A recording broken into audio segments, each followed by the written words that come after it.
तो हेलो सबको। आज हम बात करेंगे स्लेव डायनेस्टी के बारे में। और इस वीडियो को लास्ट तक देखना, जिसमें मैंने सभी के सभी जो रूलर्स हैं स्लेव डायनेस्टी के वो सबको एक्सप्लेन किया है। जो स्लेव डायनेस्टी है इसको मामलुक डायनेस्टी भी कहा जाता है। और ये एक ऐसी फर्स्ट डायनेस्टी थी जो मुस्लिम डायनेस्टी थी इंडिया में। Slave dynasty was first Muslim dynasty. और जो स्लेव डायनेस्टी है इसका टोटल जो टर्म पीरियड था वो था 1206 से लेके 1290 तक का। यानी कि 1290 तक इनके जो राजा थे उन्होंने राज किया, और इनके बाद जो है वो खिलजी डायनेस्टी आ गई थी। अगली वीडियो में मैं वो भी कंप्लीटली एक्सप्लेन करूंगा। सो इसलिए चैनल को सब्सक्राइब और वीडियो को लाइक कर दीजिए। तो आइए हम शुरू करते हैं पहले राजा से। सो स्लेव डायनेस्टी के जो पहले राजा बने थे वो था कुतुबुद्दीन ऐबक। ये जो है ये है फाउंडर स्लेव डायनेस्टी का। इसने इस्टेब्लिश किया था तुर्किश रूल इन इंडिया। यानी कि ये एक तुर्क था और इसका जो राज था वो चला था 1206 से लेके 1210 एडी तक। ये जो था ये पहला मुस्लिम रूलर था इंडिया का। और इसने जो था तुर्किश रूल जो था इंडिया में इस्टेब्लिश किया था, और इसको दो टाइटल्स भी मिले थे। एक टाइटल तो था इसका लाख बख्श,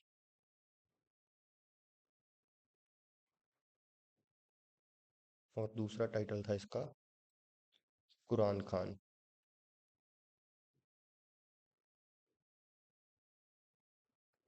और ये जो था इस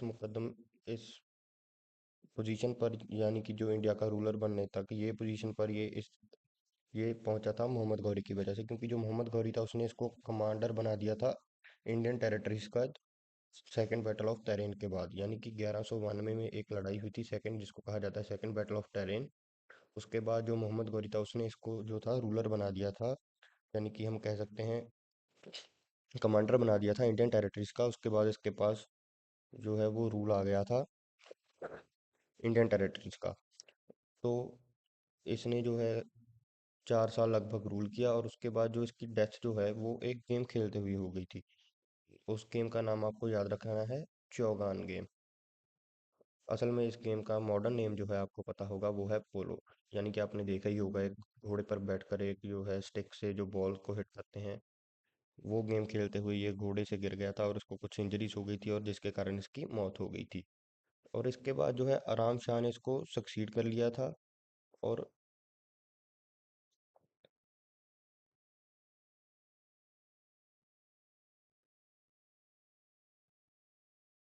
आराम शाह का जो है वो रूल कोई ज़्यादा समय नहीं चला। पर जो इसके बाद जो असली रूलर रूलर बना वो था इल्तुमिश, जिसके बारे में हम आगे भी बात करेंगे। और जो ये है इसने दो जो है जो बड़े कॉन्क्वेस्ट किए थे मिलिट्री के वो थे बंगाल और बिहार। यानी कि उस समय बंगाल और बिहार जो था यहाँ पे जो सॉइल थी वो बहुत ही ज़्यादा फर्टाइल थी, इसलिए इन दो एरियाज को बहुत ही ज़्यादा अच्छा माना जाता था। और इसने जो है दो मस्जिदें भी बनवाई थी, जिनमें से एक मस्जिद इसने बनाई थी दिल्ली में। जो दिल्ली में मस्जिद बनाई थी उसका नाम है, नोट कर लीजिए ये एग्जाम में आ सकता है, कुवात उल इस्लाम। और दूसरी जो मस्जिद है इसने बनाई थी अजमेर में, और उस मस्जिद का नाम है अढ़ाई दिन का झोंपड़ा। लिख लीजिएगा, अढ़ाई दिन का झोंपड़ा। और इसने जो है कुतुब मीनार की जो फाउंडेशन है वो भी इसने रखी थी, और वो आगे जाकर और राजाओं ने पूरा करवाया। और ये जो कुतुब मीनार का नाम है, कुतुब मीनार का नाम एक हम कह सकते हैं सूफी संत की वजह से इसने रखा था। जो सूफी हैं, जो आपको अगर नहीं पता कि सूफी संत क्या होते हैं और भगत सूफी मूवमेंट और भक्ति मूवमेंट के बारे में नहीं पता, हमारे चैनल पे जाइए और एक एशियंट हिस्ट्री वाले जो प्लेलिस्ट है उसमें वीडियो है भक्ति एट सूफी मूवमेंट एक्सप्लेन्ड, आप वो देखिए। इसने जो है ये कुतुब मीनार का नाम एक सूफी संत के नाम पर रखा था। उस सूफी संत का नाम था ख्वाजा कुतुबुद्दीन बख्तियार काकी। ख्वाजा कुतुबुद्दीन बख्तियार काकी। तो आइए अब हम अगले अगले जो रूलर हैं ये इस डायनेस्टी के उस पे आते हैं। तो ये है इल्तुमिश। आप अपनी स्क्रीन पर देख सकते हैं, ये है इल्तुमिश। ये जो इल्तुतमिश है ये एक स्लेव था, यानी कि ये गुलाम था। पर ये जो था ये कुतुबुद्दीन ऐबक का जो ये था, हम कह सकते हैं कि ये उसका उसकी बेटी का जो था वो हस्बैंड था। यानी कि इल्तुतमिश ने कुतुबुद्दीन ऐबक की जो एक बेटी थी उससे शादी कर ली थी। और ये उसके बाद जो आराम शाह था जिसने कुतुबुद्दीन ऐबक को जो सक्सीड किया था, इसने उसको ओवरथ्रो करके अपना राज जो था इस्टेब्लिश किया था। इसने बहुत लंबे समय रूल किया ये सारी डायनेस्टी में। इसने रूल किया 1210 से लेकर 1236 तक। और इसको जो है इसको रियल फाउंडर ऑफ दिल्ली सल्तनत भी कहा जाता है। इसने जो कैपिटल है, याद रखिएगा, इसने जो कैपिटल है डायनेस्टी का वो लाहौर से दिल्ली शिफ्ट किया था। ये एक बहुत ही मेजर जो है डिसीजन था। और ये एक इंपॉर्टेंट चीज़ भी है, इसके ऊपर मैं हैशटैग लगा देता हूँ, आपको इसको नोट कर लेना है अपने नोट्स में। और याद रखिएगा नोट साथ साथ बनाते रहिए, यानी कि बाद में आपको कोई भी तकलीफ ना आए। और ये जो था इसने डायनेस्टी का नाम था, हम तो इसको स्लेव डायनेस्टी या मालमुक डायनेस्टी के नाम से जानते हैं। इस पर इसने जो अपनी डायनेस्टी का नाम रखा था वो था लिबारी डायनेस्टी। और ये नाम रखने के पीछे भी एक जो कारण था, वो कारण ये था कि ये इबारी डायनेस्टी का, सॉरी, ये इबारी ट्राइब से आता था। यानी कि इसका इस एक ट्राइब से संबंध था। उसके बाद इसने वही ट्राइब के नाम से अपनी डायनेस्टी का नाम रख दिया। और इसको भी दो टाइटल्स मिले थे। और वो टाइटल जो थे, वो जो जो टाइटल हैं उनमें से जो फर्स्ट टाइटल है वो है सुल्तान ही आजम। और ये जो मैं टाइटल्स लिख रहा हूँ ये इंपॉर्टेंट होते हैं, ये आपके एग्जाम में भी बहुत बार आए हैं, इसलिए आप इसको लिख लीजिएगा। और ये जो सेकंड जो है, सेकंड टाइटल ये ज़्यादा इंपॉर्टेंट है, याद रखिएगा। नासिर आमिर अल मोमिन। और ये जो टाइटल है सेकंड वाला, दूसरा वाला, ये इसको दिया था एक खलीफा ने, बगदाद के खलीफा ने 1229 में। और ये जो हम कह सकते हैं खलीफा जो है वो इस्लाम का हम पोप कह सकते हैं, क्योंकि इनको जो है बहुत ज़्यादा ऊपर माना जाता है इस्लाम धर्म की हायरार्की में। हम कह सकते हैं कि इनको बहुत ही ज़्यादा इज्जत दी जाती है जो खलीफा होते हैं। और उन्होंने ये टाइटल इसको दिया था नासिर अमीर अल मोमिन। और जो इल्तुतमिश है इसने जो है कुतुब मीनार है इसको कंप्लीट करा दिया था। जो और कुतुब मीनार जो है वो टॉलेस्ट स्टोन टावर है जो हमारे इंडिया में है। और इसने जो एक मैग्निफिसेंट, यानी कि बहुत ही ज़्यादा अच्छी मस्जिद है वो अजमेर में भी बनवाई। और जो दिल्ली है उसको सेकंड बगदाद बना दिया था इसने। मैं बाकी का आपको एक आगे की नई स्लाइड पे समझाता हूँ। जो इल्तुतमिश है इसने जो एक ग्रुप बनाया था 40 नोबल्स का, जिसको कहा जाता था दल चालीसा। और तुर्कान ई चिलगानी। यानी कि ये 40 लोगों का एक ग्रुप होता था। और इसने एक सिस्टम भी इंट्रोड्यूस किया था जिसका नाम था इक्तदारी सिस्टम। इक्तदारी सिस्टम।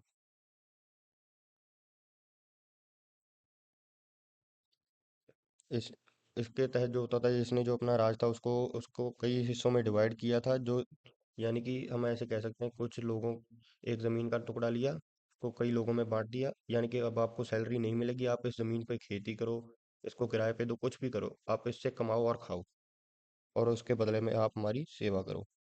और इल्तुतमिश ने जो है इसने 1210 में बिहार को अपने अंडर कैप्चर कर लिया। और 1230 में बंगाल को। और उसके बाद इसने जो कनौज और बनारस है 1231 में कनौज और बनारस को भी अपने अंदर दोबारा से रीऑक्युपाई कर लिया। और इसने जो है जंगीज खान की 1221 की जो उसने इंडिया में इन्वेजन करने की कोशिश की थी, इसने उसको भी रोका। और मालवा और उज्जैन को अपने अंपायर में शामिल कर लिया। उसके बाद एक रूलर आता है रुजुक उद्दीन फिरोज। यानी कि ये सबसे कम समय, ये जो फोटो देख सकते हैं ये फोटो में है रुजुक उद्दीन फिरोज। ये सबसे कम समय राज करने वाला जो है रूलर है। ये इस आया था 1236 में। इसने कहा जाता है कि 7 महीने से भी कम, 7 महीने से भी कम इसने रूल किया था। और इसके बाद आती है, और इसके बाद जो गद्दी पर बैठी वो थी first women ruler of India और इल्तुतमिश की बेटी, जिसका नाम है रजिया सुल्ताना। आप इस पिक्चर में देख सकते हैं, ये है रजिया सुल्ताना। इसने भी 4 साल राज किया, 1236 से लेके 1240 तक। और ये जो है ये डॉटर ऑफ इल्तुतमिश थी। और ये थी पहली वुमेन रूलर ऑफ इंडिया, लिख लीजिए, बहुत ही ज़्यादा इंपॉर्टेंट है, ये पहली वुमेन रूलर ऑफ इंडिया थी। और ये जो है रजिया सुल्ताना, ये मैरिड थी बठिंडा के गवर्नर से जिसका नाम था मलिक सुल्तान, मलिक सुल्ताना। इसकी शादी हुई हुई थी मलिक सुल्ताना से, और जो जो था बठिंडा का गवर्नर था। पर जो रजिया सुल्ताना थी, इसको इसके भाई की फोर्सों ने मार दिया था, यानी कि इसके भाई के जो हैं वो सिपाही हैं, उन्होंने इसको मार दिया था। और इसको जो है इसकी कैथल में दफन किया गया है। कैथल हरियाणा में एक जगह है, वहां पर इसको दफन किया गया है। इसकी जो कब्र है वहां पर भी है, और इसकी जो कब्र है याद रखिएगा, यानी कि इसका टॉम्ब वो बना हुआ है बेक्ड ब्रिक से, यानी कि पक्की ईंटों से।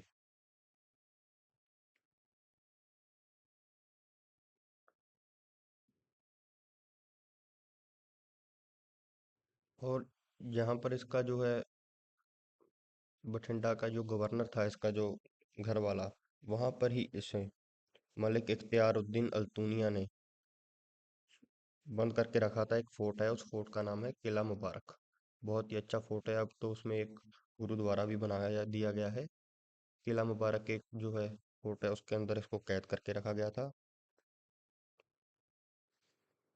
और एक जो किताब है वो लिखी हुई है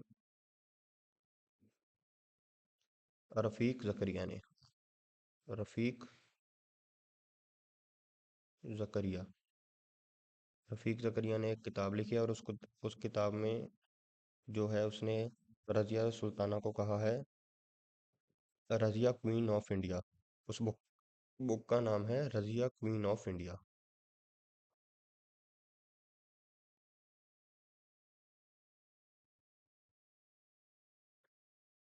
और ये बुक लिखी हुई है रफीक जकरिया ने। और एक जो है पर्शियन हिस्टोरियन है, वो पर्शियन हिस्टोरियन का नाम है मिनाज आई सिराज। उसने अपनी किताब में लिखा है कि जो रज़िया सुल्ताना थी वो बहुत ही ज़्यादा काबिल और क्वालिफाइड थी अपने सभी भाइयों से। यानी कि उसने इसको कहा है कि ये उन सबसे बढ़िया रूलर थी, क्वालिफाइड थी और एबल थी, यानी कि राज चलाने के लिए अपने सभी भाइयों से।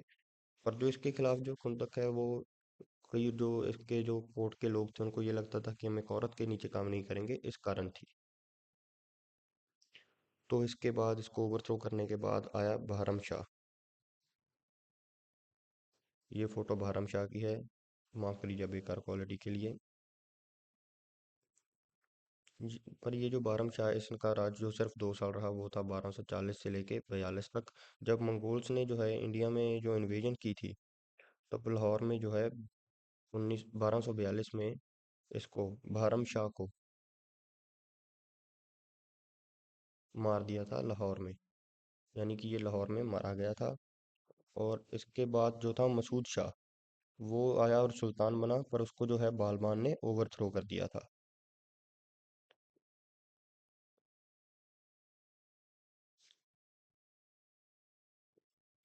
और बालबान और इनके बीच एक और जो है रूलर आता है, वो है ये, इसका नाम है नसरुद्दीन मोहम्मद, नसीर उद्दीन महमूद। और इसने भी एक जो है लंबा समय राज किया, 1246 से 1266। और ये जो है ये ग्रैंडसन है इल्तुतमिश का, ग्रैंडसन ऑफ इल्तुतमिश। इसके बाद ही जो है इसने नसीरुद्दीन मोहम्मद ने बालबान को जो है अपनी डायनेस्टी का प्राइम मिनिस्टर अपॉइंट किया था। इसके बाद ही बालबान के पास ज़्यादा पावर आई और उसने इसको इसके मरने के बाद वो खुद एक सुल्तान बना। और बालबान भी जो है ये एक बहुत पहले एक स्लेव था, इसलिए इसको स्लेव डायनेस्टी कहा जाता है, क्योंकि इनमें बहुत सारे स्लेव्स आके जो है राजा बने, सुल्तान बने।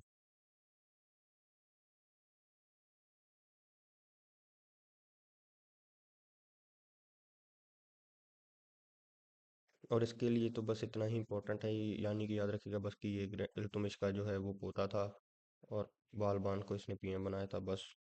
तो अब हम आते हैं गियाजुद्दीन बालबान पे। यहाँ फिर आप इसको सिर्फ याद रख सकते हैं बालबान के नाम पर। और ये एक हम कह सकते हैं कि ये एक दोबारा से एक ऐसा राजा आया था जिसके पास एक अच्छी पावर आई थी। ये भी एक फॉर्मर स्लेव था जिसके पास दोबारा पावर आई एक नाइन्थ सुल्तान की तरह। और इसको एक पोजीशन दी गई थी और उस पोजीशन का नाम था आमिर ई शिखर। और इसका जो मतलब है, इसका मतलब होता है लॉर्ड ऑफ द हंट। और रजिया सुल्ताना के समय भी इसको एक याद रखिएगा, रजिया सुल्ताना के समय इसको एक टाइटल दिया गया था उस और वो टाइटल था उलुग खान। और इसके अलावा इसको तीन टाइटल और दिए गए थे। उनमें से एक टाइटल जो है वो बहुत इंपॉर्टेंट है, पहले आपके एग्जाम में भी आ चुका है। वो उस टाइटल का नाम है जिले इलाही। याद रखिएगा उलुग खान, जिले इलाही। और दो टाइटल और हैं वो आप लिख लीजिए, मामलिकत और नियाबत खुदाई। नायब मालमिकत और नियाबत खुदाई। और इसने जो है वो बहुत ही दो इम्पोर्टेंट प्रैक्टिसेस हैं जो ये इंडिया में लाया था। एक प्रैक्टिस है सिजदा की प्रैक्टिस, जैसे कि आपने देखा होगा सर नीचे करके और जो अपना जो माथा है उसको ज़मीन पर लगाना, यानी कि घुटनों पर होकर अपना सर को ज़मीन पे लगाना, उसको कहते हैं सिजदा करना। ये प्रैक्टिस जो है बालबान इंडिया में लाया था पर्शिया से। और एक प्रैक्टिस जो और है उस प्रैक्टिस का नाम है वायबोसी। और इसका मतलब होता है जो कि सुल्तान है उसके कदमों को चूमना। ये प्रैक्टिस भी ये बालबान इंडिया में लाया था। और ये एक पर्शियन फेस्टिवल नवरोज़, जो कि पहले इंडिया में नहीं मनाया जाता था, ये नवरोज़ का जो त्यौहार है, ये त्यौहार बालबान ही इंडिया में लाया था। और एक जो है हम कह सकते हैं, जी हाँ, ये तीनों चीज़ें इंपॉर्टेंट हैं, आप इनको याद रखिएगा और नोट कर लीजिएगा इंपॉर्टेंट की तरह। और जो इसके खिलाफ जो है एक बगावत भी हुई थी, जो बगावत की थी रूलर ऑफ बंगाल ने, जो कि उस समय इसने गवर्नर लगाया हुआ था उसको बंगाल का, पर उसने रिवॉल्ट करके अपने आप को रूलर ऑफ बंगाल घोषित कर दिया। और उसका नाम है तुगरिल बेग। इसने इनके खिलाफ विद्रोह किया और कहा कि ये खुद बंगाल का जो है वो रूलर है। और बालबान के बाद तो कोई ऐसा सच हम कह सकते हैं कोई खास राजा नहीं आया। पर जो एक हम कह सकते हैं कि बालबान ने अपने जो है ग्रैंडसन को कैकुबाद, इसने कैकुबाद को अपना सक्सेसर बना दिया। और उसको बाद में जो हम कह सकते हैं कि मिर्की का दौरा पड़ा था और उसको जो है खिलजी मलिक्स हैं उन्होंने मार दिया। और उसके बाद शुरू हुई खिलजी डायनेस्टी जिसका राज सिर्फ 30 साल चला। और जब ये इसको मिर्गी का सम जब इसको पैरालिसिस हुआ था, इसको बहुत ही ज़्यादा पिटिएबल मैनर में खिलजी मलिक्स ने मार दिया था। और जो है इब्दारी डायनेस्टी वो ख़त्म हो गई थी और उसके बाद आई खिलजी डायनेस्टी, जिसको मैं अगली वीडियो में एक्सप्लेन करूंगा। खिलजी डायनेस्टी एक बहुत ही छोटी डायनेस्टी थी। अगर आप वीडियो को यहाँ तक देख रहे हैं तो इसको अपने दोस्तों के साथ शेयर ज़रूर करें।